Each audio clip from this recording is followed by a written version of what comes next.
认识耶稣是我一生最美的祝福。我要称颂耶和华，称颂他的圣名。Mengenal Yesus adalah berkat terindah seumur hidupku. Aku mau memuji Tuhan, memuji namanya yang kudus.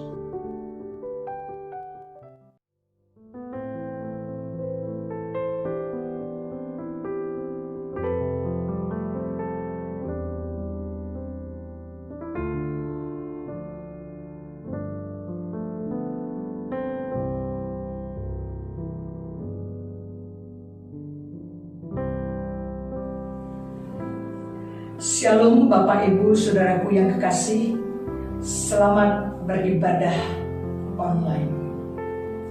Mari kita siapkan hati memulai ibadah kita ini. Pujilah Tuhan hai segala bangsa, megahkanlah Dia hai segala suku bangsa, sebab kasih-Nya hebat atas kita dan kesetiaan Tuhan untuk selama-lamanya. Haleluya. Kebaktian pada saat ini kami alaskan di dalam nama Allah Bapa, Allah Anak, dan Allah Roh Kudus. Kiranya Allah Tritunggal memberkati saudara sekalian dalam ibadah ini. Kita bersama-sama berdoa. Bapa kami yang bertahta di dalam kerajaan sorga, kami bersyukur ya Tuhan, sekalipun masih di rumah kami masing-masing, namun ketika kami diberikan hati yang rindu, hati yang antusias, hati yang gentar di hadapan-Mu, kami percaya Engkau juga melawat dan Engkau juga memberkati kami sekalian. Terima kasih Bapa, Kau berkati hamba-Mu yang akan melayani kami lewat kebenaran firman-Mu. Kau juga memberkati anak-anak-Mu yang melayani, baik sebagai worship leader maupun singer ataupun pemusik. Terima kasih Bapa di surga, lawatlah setiap anak-anak-Mu dimanapun berada. Di dalam nama Tuhan Yesus kami mengucap syukur dan berdoa. Amin. Shalom jemaat yang dikasihi Tuhan. Apa kabarnya? Kita bersyukur hari ini kita masih boleh diberikan kesempatan untuk boleh beribadah walaupun lewat online, tetapi saya bersyukur bahwa Tuhan juga yang masih memberikan kita kerinduan untuk boleh datang bersama-sama memuji dan menyembah Dia. Mari kita mau angkat satu pujian kita mau mengagungkan Tuhan, kita mau meninggikan namanya. Kita angkat pujian yang berkata, kami memuji kebesaran.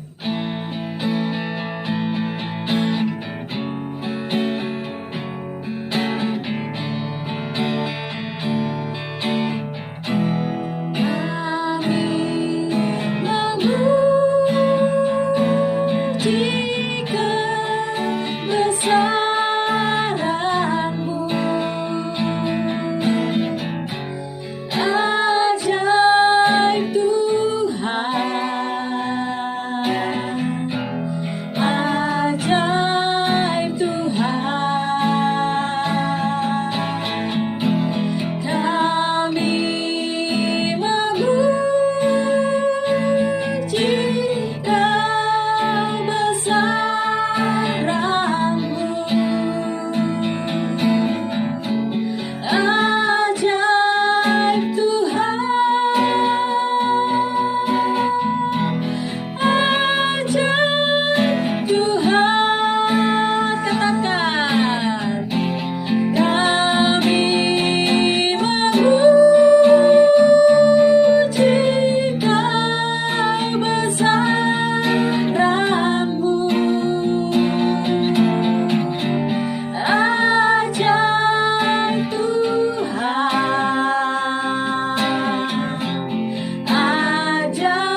melanjutkan pujian kita selanjutnya. Mari kita mau sama-sama bersuka di dalam Tuhan. Mari kita ke pujian ini. Bersuka.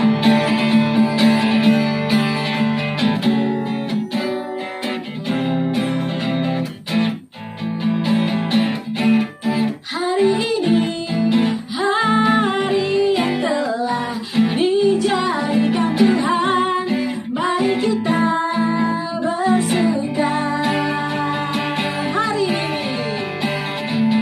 Hari ini, hari yang telah dijadikan Tuhan, mari kita bersuka di dalam Tuhan,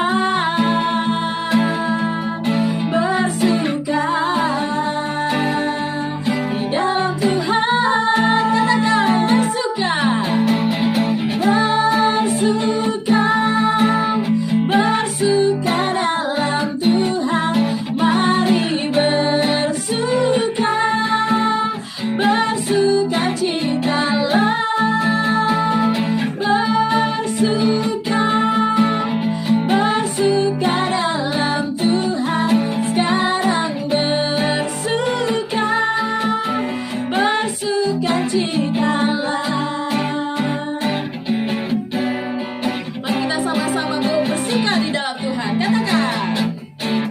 Hari ini, hari yang telah dijadikan Tuhan, mari kita bersuka. Hari ini, hari yang telah dijadikan Tuhan, mari kita bersuka, bersuka di dalam Tuhan, bersuka di dalam Tuhan. Katakan bersuka, bersuka, bersuka dalam Tuhan.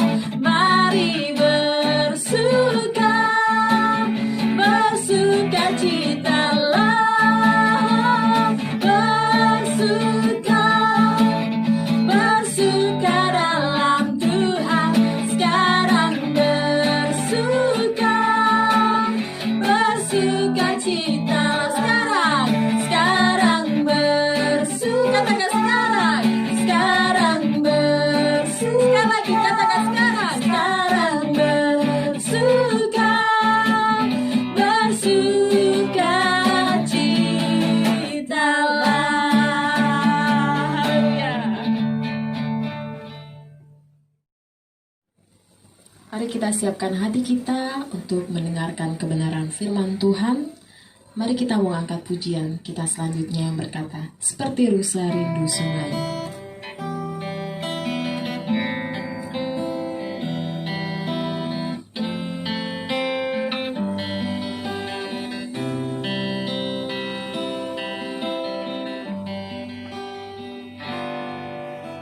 Seperti rusa rindu sungaimu, jiwaku rindu engkau.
kasih dalam Tuhan, kita sama-sama kembali akan merenungkan firman Tuhan dengan tema bersama Tuhan, badai pasti berlalu.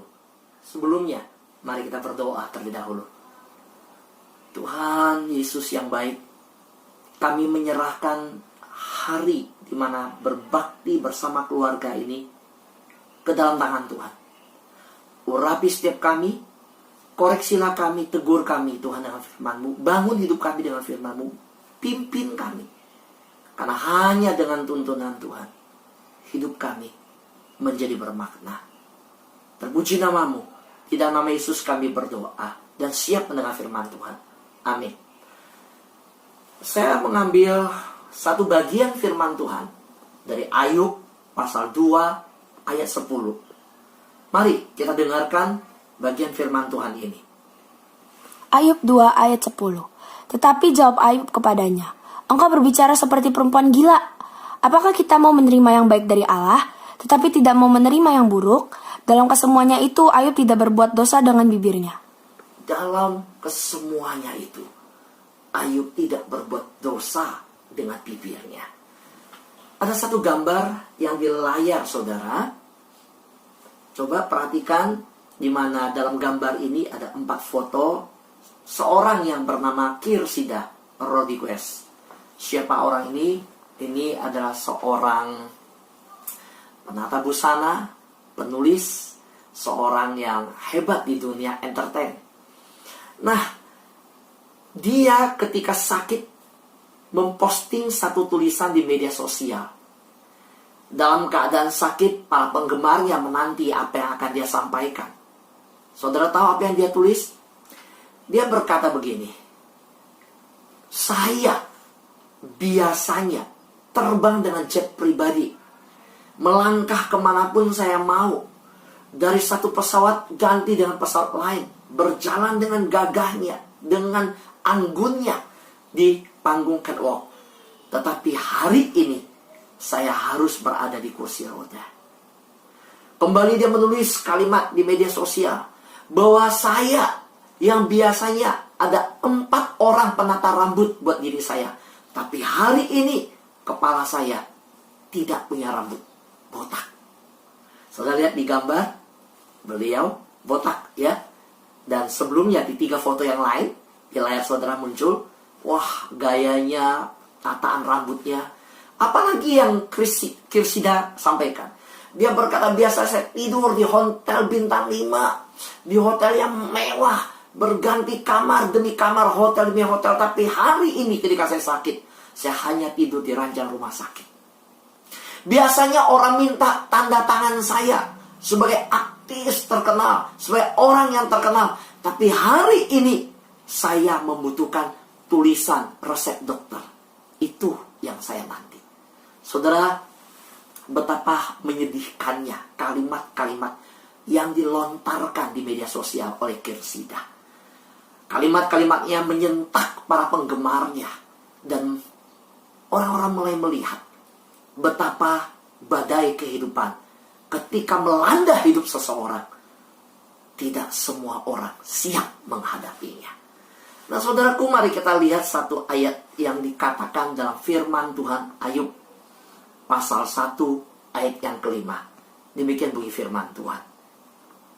Setiap kali apabila hari-hari pesta telah berlalu, Ayub memanggil mereka dan menguduskan mereka. Keesokan harinya, pagi-pagi, bangunlah Ayub, lalu mempersembahkan korban bakaran sebanyak jumlah mereka sekalian. Sebab pikirnya, mungkin anak-anakku sudah berbuat dosa dan telah mengutuki Allah di dalam hati. Demikianlah dilakukan Ayub senantiasa. Saudara, Ayub memiliki sebuah solusi dalam menghadapi badai.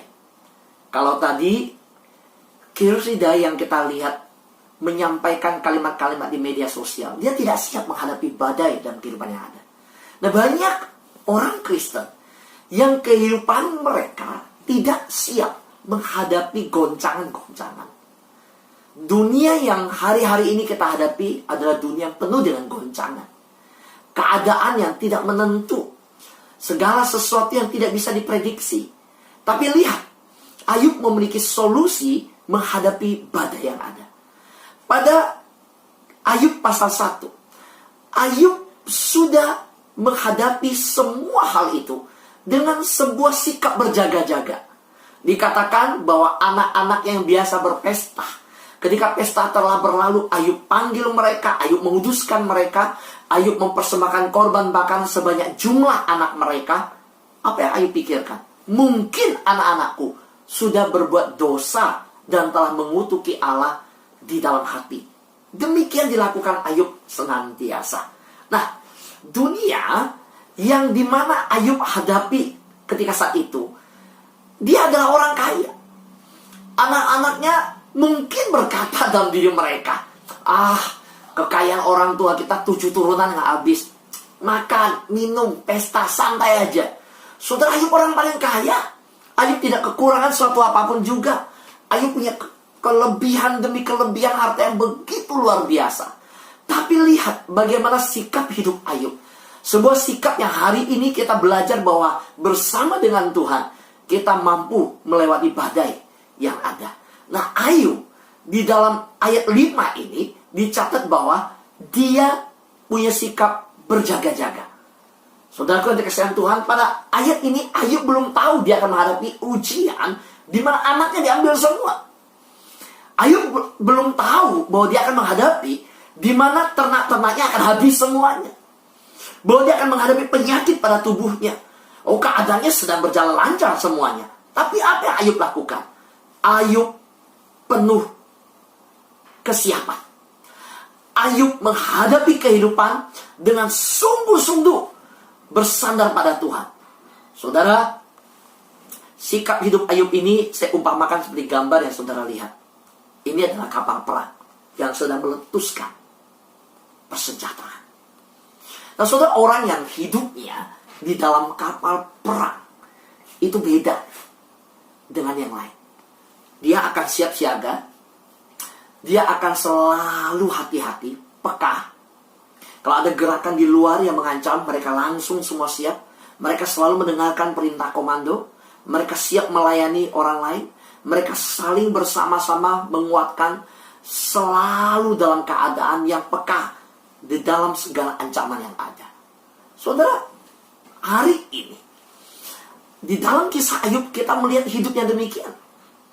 Ayub masih dalam keadaan kaya, masih dalam keadaan yang sangat diberkati, tidak kurang apapun, sehat, anak-anaknya semua ada. Tapi saudara, Ayub menjalani hidup yang sungguh-sungguh sadar bahwa waktu itu tidak ada yang bisa tebak, bahwa keadaan itu bisa berubah, bahwa masalah itu bisa datang sewaktu-waktu. Karena itu Ayub ketika membawa anaknya menghadap Tuhan, setiap kali anaknya selesai pesta, selesai berkumpul, selesai dalam canda dan tawa, selesai dalam pesta pora, Ayub pagi-pagi panggil mereka, mendoakan mereka, menghadap Tuhan, menguduskan mereka. Mengapa Ayub lakukan ini? Karena Ayub tahu hanya bersama dengan Tuhan kehidupan ini bisa dijalani dengan berhasil. Nah, saudara, di slide selanjutnya kita lihat, saya catat bahwa manusia tidak mengetahui waktunya. Pengkhotbah pasal 9 ayat 12a berkata demikian, karena manusia tidak mengetahui waktunya. Soalnya tidak seorang pun tahu persis kapan masalah akan datang dan terjadi. Tidak pernah seseorang bisa memprediksi apapun yang akan terjadi. Masalah bisa datang sewaktu-waktu tanpa diduga, tanpa diundang. Saya mengalaminya. 3 minggu saya rawat papa saya. Minggu pertama di rumah sakit Geraha Kedoya, kena serangan stroke, ada pendarahan di otak, ada penyumbatan. Demikian juga setelah dirawat, pulang hari Sabtu, kondisi hari Minggu dia kolaps lagi. Saya bawa ke Siloam, salah satu rumah sakit di Karawaci. Saudara, di sana, saudara, 2 minggu saya merawat papa saya. Pulang dari rumah sakit sampai di rumah hari Sabtu. Hari Selasanya, mama saya tiba-tiba mengalami kondisi serangan pecah pembuluh darah. Mama saya meninggal di hari Rabu pagi. So, saya nggak pernah menyangka. Yang sakit papa saya, yang saya rawat papa saya. Tapi yang terjadi, saudara, mama saya dipanggil oleh Tuhan. Saudara, tidak seorang pun tahu persis kapan masalah akan datang terjadi. Kita nggak bisa memprediksi. Kita tidak tahu masalah yang bisa datang sewaktu-waktu itu. Kita nggak bisa menduga semuanya. Karena itu ingat, hidup kita bukan di kapal pesiar. Saudara lihat kapal yang saya tampilkan ini. Kalau orang di kapal pesiar hidupnya itu hanya ingin dilayani, malas, menikmati aja kehidupan. Itu kapal pesiar itu, maksudnya malas ini begini. Itu saatnya memanjakan diri gitu. Saya tidak mengatakan bahwa semua orang di kapal pesiar enggak, bukan begitu. Maksudnya adalah ingin dilayani, ingin menikmati, memanjakan diri. Ada kolam renang di kapal pesiar, ada lapangan tenis bahkan, ada bioskop, ada banyak hal. Saudara, di kapal pesiar semua orang maunya dilayani. Saudara, hidup rasanya nggak ada masalah. Keadaan sepertinya nikmat semuanya. Semuanya lancar.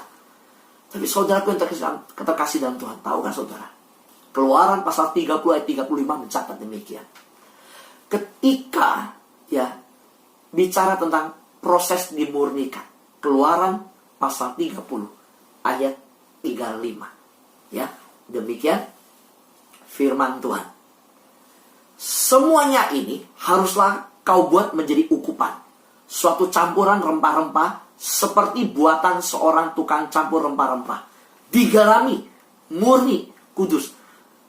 Nah, yang mengejutkan, kalau kita lihat King James Version, Exodus pasal 30 ayat 35, dipakai kata yang tidak muncul di bahasa Indonesia, yaitu tempered together. Saudara, apa arti kata tempered together itu? Itu memakai kata dalam bidang apoteker, memakai kata dalam bidang perbengkelan, yaitu satu proses yang dimana seperti di bidang apoteker orang racik obat, seperti di perbengkelan ketika orang menempa besi. Terus saudara, kalau hidup kita ini mau dipakai sebagai ukupan, saya percaya bahwa ayat ini berbicara kalau kehidupan kita mau dipakai seperti ukupan yang dipakai di Allah, kita harus siap di mana proses yang kita lalui itu dibakar, dipanaskan, digiling, ditempa, direndam, dicampur, didinginkan sampai dibentuk jadi. Nah saudara,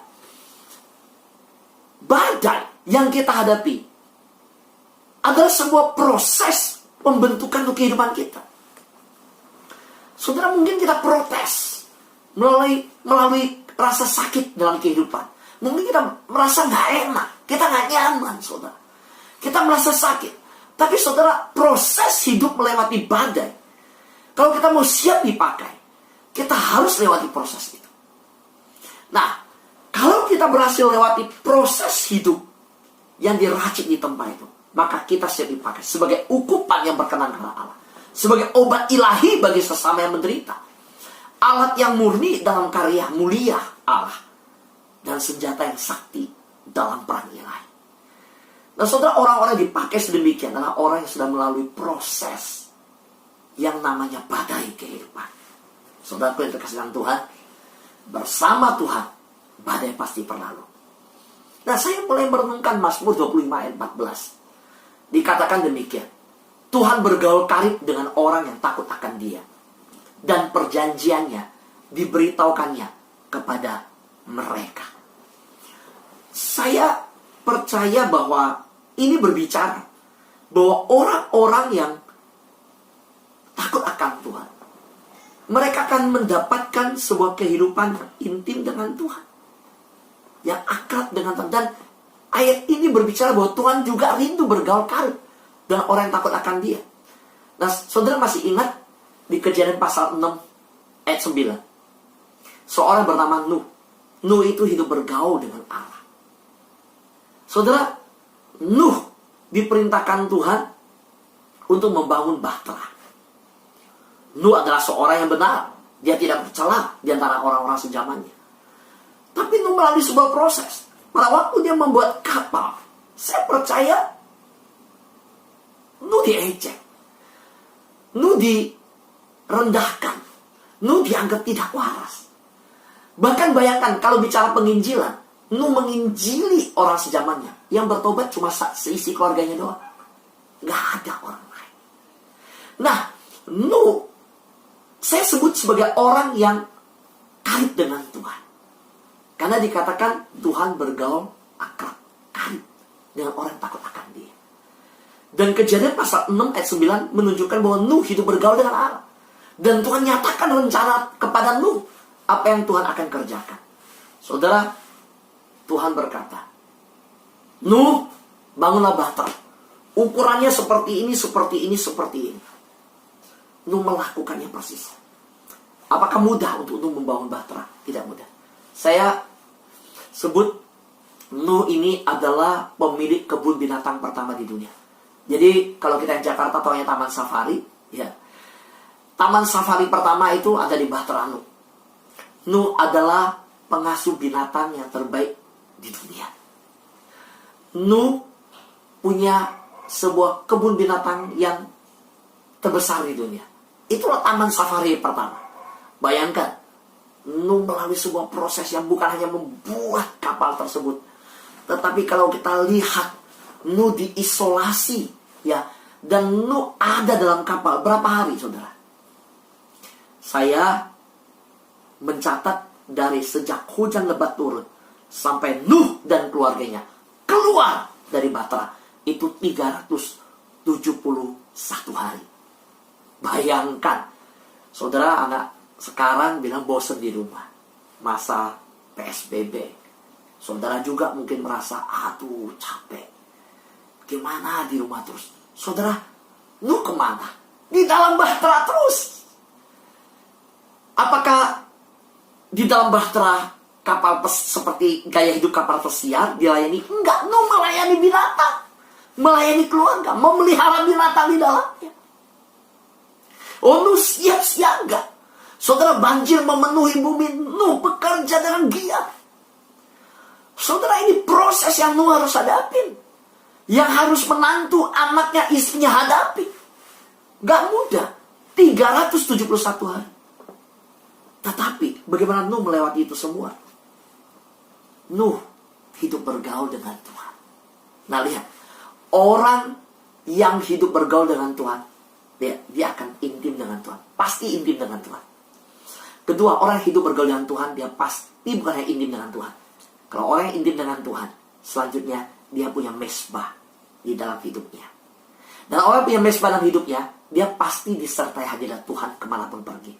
Dan orang yang disertai hadirat Tuhan kemanapun pergi, itu disebut orang yang berbahagia dan diberkati. Nah, saudaraku yang terkasih dalam Tuhan, kita tidak tahu kapan masalah datang. Kita tidak tahu apa yang terjadi di depan. Orang percaya selalu harus hidup berjaga-jaga, bergaul dengan Tuhan.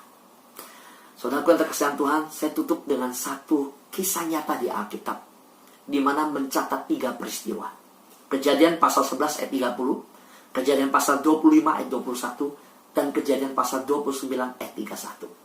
Perhatikan firman Tuhan. Kejadian pasal 11 ayat 30. Sarai itu mandul, tidak mempunyai anak. Kejadian pasal 25 ayat 21. Berdoalah Ishak kepada Tuhan untuk istrinya, sebab istrinya itu mandul. Kejadian pasal 29 ayat 31. Ketika Tuhan melihat bahwa Lea tidak dicintai, dibukanyalah kandungannya, tetapi Rahel mandul. Saudara lihat, Sarai mandul. Sarai punya menantu, namanya Ribka, mandul. Dia juga dalam garis keturunannya, yaitu istrinya Yakub, Rahel, juga mandul. Begini, proses yang dilalui keluarga Abraham tidak mudah. Badai yang dihadapi tidak mudah. Saya ambil satu contoh, yaitu kemandulan dalam generasinya. Waktu Tuhan memanggil Abraham keluar, aku akan memberkati engkau menjadi bangsa yang besar. Keturunanmu akan banyak seperti bintang di langit, pasir di laut. Nah, kalau Tuhan janjinya seperti itu, keturunan banyak dan menjadi bangsa besar, harusnya Tuhan kasih istri yang mandul atau istri yang subur? Harusnya subur. Tapi coba lihat, Abraham istrinya mandul apa subur? Mandul. Saudara, saya sambil bertanya, kenapa ya? Lucu. Ini lucu sekali. Dijanjikan menjadi bapak segala bangsa, keturunannya banyak. Yang dikasih bukan yang subur, mandul. Dan tidak berhenti di Sarah. Tidak berhenti di Abraham. Abraham punya anak, Ishak. Ishak dapat istri, berarti mantunya Abraham. Istri Ishak namanya Ribka. Mandul apa subur? Mandul. Nah, Abraham tidak berhenti di anaknya. Abraham juga punya cucu, yaitu anaknya Ishak. Siapa anaknya Ishak? Yakub dan Esau. Tuhan pakai Yakub. Yakub punya istri yang paling dicintai, Rahel. Rahel mandul apa subur? Mandul. Jadi generasi Abraham mandul. Nah, sedangkan saudara ingat gak? Kita berdoa Allah Abraham, Allah Ishak, Allah Yakub. Abraham, Ishak, Yakub. Istri mereka semua mandul. Tapi kepada mereka Tuhan berikan janji. Mereka akan memenuhi bumi keturunannya.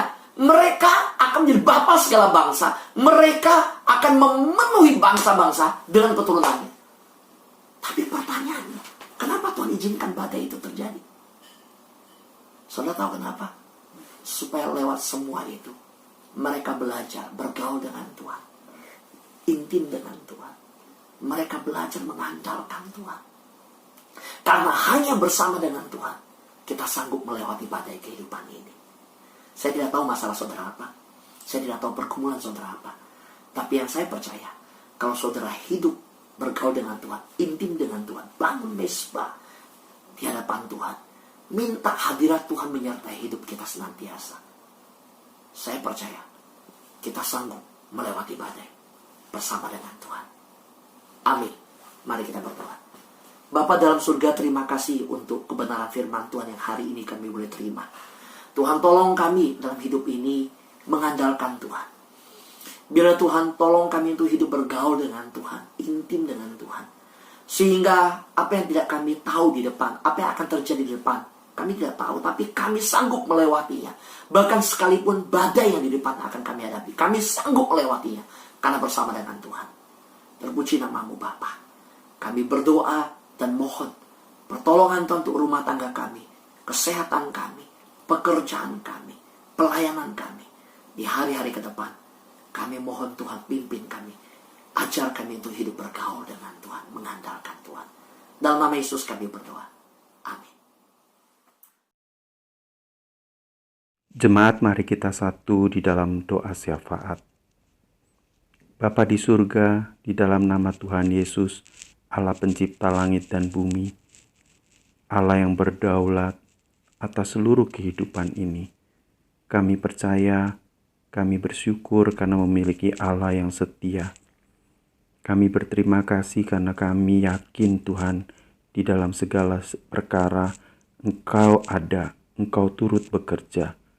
Tuhan Yesus, saat ini kami mau naikkan syafaat kami pertama untuk bangsa dan negara kami Indonesia. Kami mau letakkan NKRI ke dalam tangan kasih-Mu. Berkati Presiden, Wakil Presiden, para menteri, dan seluruh pemerintah daerah, agar mereka semua diberi hikmat untuk mengatasi pandemi corona. Tuhan tolong ya Bapak, berikan kepada pemerintah kami kemampuan untuk mengelola, sehingga seluruh kekayaan alam negeri ini boleh dipakai untuk mensejahterakan seluruh rakyat Indonesia. Kami berdoa khususnya Tuhan di tengah situasi pandemi corona saat ini. Berikan hikmat bagaimana mengatasi, menolong mereka yang terpapar. Bahkan Tuhan juga tolong para medis, berikan kekuatan ekstra, berikan perlindungan-Mu ya Tuhan. Kami berdoa supaya segera ditemukan vaksin untuk menolong mereka yang menderita. Berikan hikmat kepada masyarakat untuk patuh dan dengar-dengaran akan protokol yang telah ditetapkan. Tuhan Yesus, kami menyerahkan masa depan bangsa Indonesia, keamanan negeri ini, keadaan sosial, politik, ekonomi ke dalam tangan kasih Tuhan. Tuhan tolong tepat pada waktunya. Kami juga berdoa menyerahkan jemaat-Mu GGPHK. Tuhan Yesus, kami yakin bahwa ketika kami harus ibadah online di rumah, itu juga ada baiknya bagi kami. Karena itu Tuhan, mohon Tuhan berikan hikmat senantiasa baik kepada kami semua untuk boleh menjaga kesehatan dan terutama tetap boleh bersekutu dengan Tuhan di dalam roh, di dalam membaca, di dalam berdoa, membaca firman Tuhan. Tuhan Yesus, tolong juga untuk muse, untuk para majelis, guru sekolah minggu, untuk aktivis yang ada untuk memikirkan bersama-sama ke depan ketika kami mempersiapkan baik itu persiapan Natal tahun ini maupun juga untuk persiapan ketika kami sudah bisa ibadah secara offline maupun jika harus online. Tuhan senantiasa berikan hikmat, kemampuan untuk memberikan yang terbaik. Tuhan, terima kasih. Kami serahkan seluruh jemaat-Mu yang lanjut usia. Mereka yang tidak bisa ikut ibadah online juga Tuhan lawat. Tuhan tolong mereka. Tolong Ibu Cenjat Kim, Ibu Icaijen, Ibu Yusun, ataupun ibu-ibu yang lanjut usia yang lainnya. Tuhan, Engkau memberikan penghiburan dan kekuatan ekstra kepada mereka.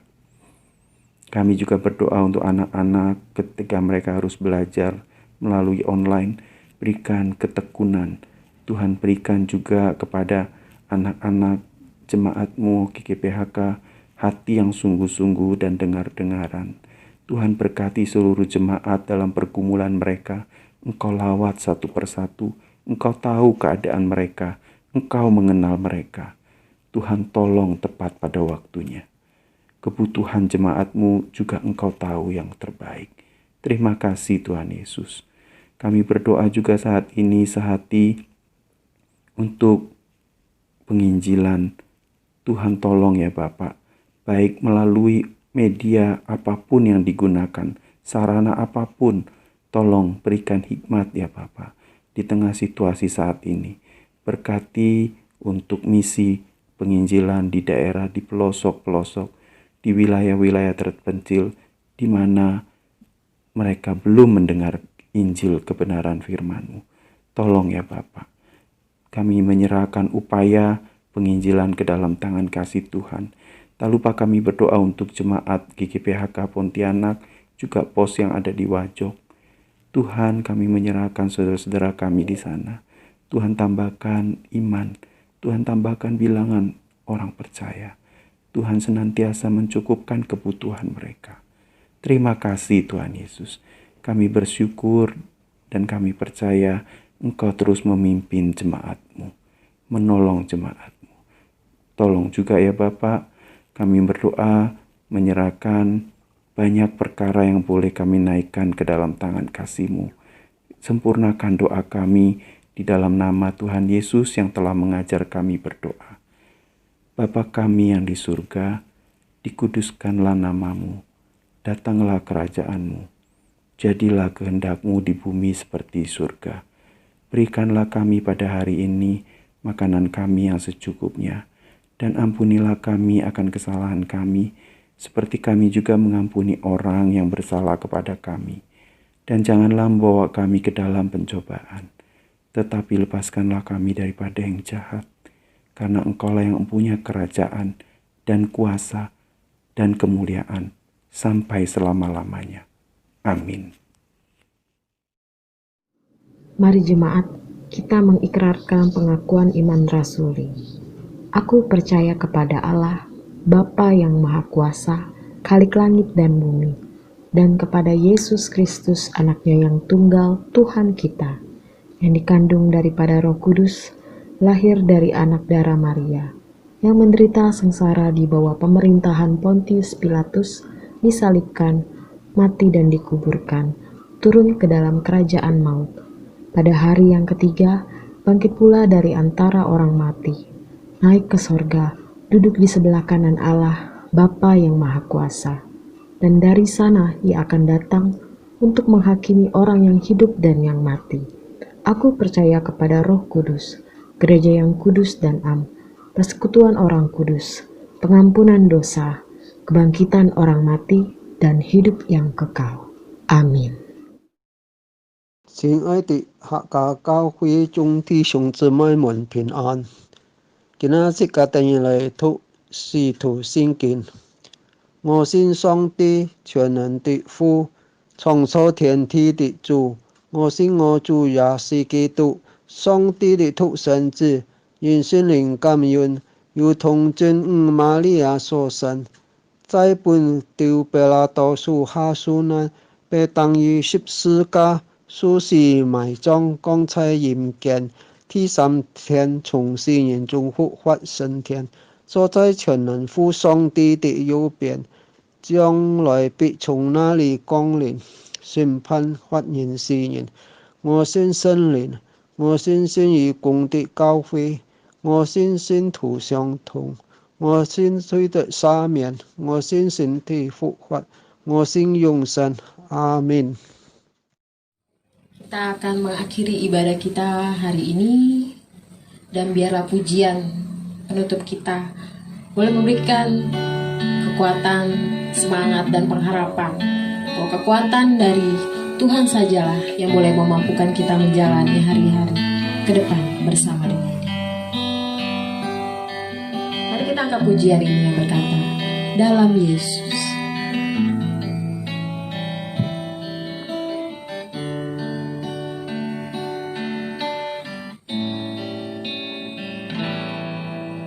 Kekuatan di hidupku, ku dapat dalam Yesus. Dia tak pernah tinggalkanku, setia menopangku.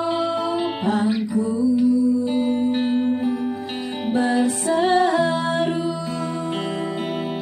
berharap dalam Yesus. Katakan, kekuatan di hidupku. Kekuatan di hidupku, ku dapat dalam Yesus. Dia tak pernah tinggalkanku, setia menopangku. Berseru, berharap dalam Yesus.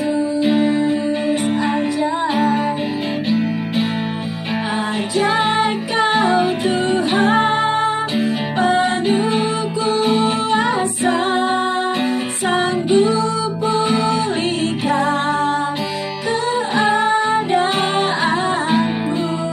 Dalam tangan-Mu seluruh hidupku tak akan goyah selamanya.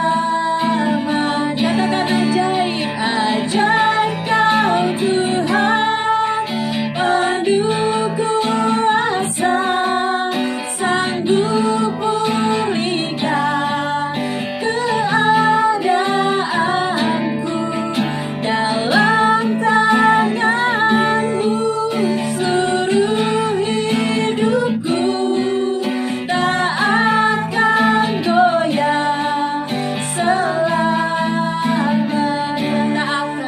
Tak akan goyah selamanya. Katakan sekali, tak akan goyah selamanya.